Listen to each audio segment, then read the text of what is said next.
Hoje, o Supremo Tribunal Federal definiu o limite para porte de maconha para o uso pessoal em 40 gramas ou 6 plantas fêmeas.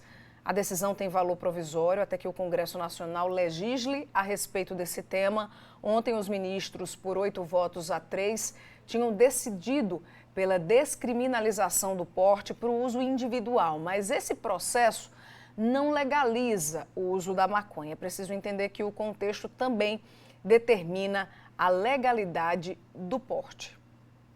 A maioria dos ministros defendeu que o porte de maconha para uso pessoal deve ser considerado um ato ilícito administrativo, não uma infração penal. Deixou de ser crime.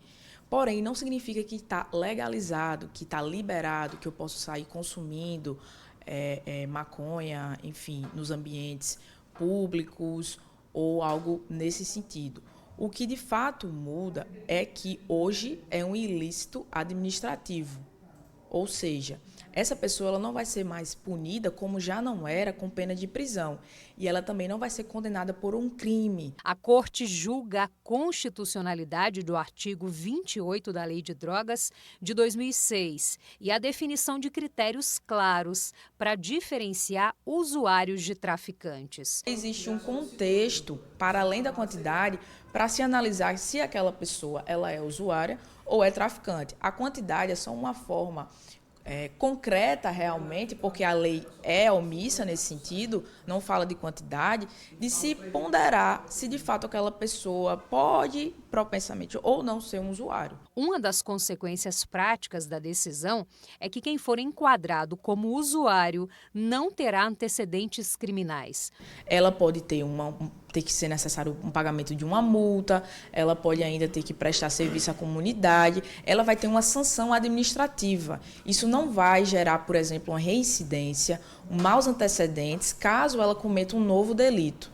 Então, foi realmente uma estratégia do Supremo Tribunal Federal de buscar um tratamento diferenciado para o usuário em relação ao traficante. O julgamento aprofundou a instabilidade entre o STF e o Congresso. Os presidentes da Câmara Federal, Arthur Lira, e do Senado, Rodrigo Pacheco, se manifestaram publicamente contra a interferência do Judiciário. Eles defendem que a regulação das drogas cabe ao Legislativo e não deveria estar sendo discutida pelo Supremo. Eu considero que uma descriminalização só pode se dar através do processo legislativo e não por uma decisão judicial. Há razões, inclusive, expostas nesse sentido.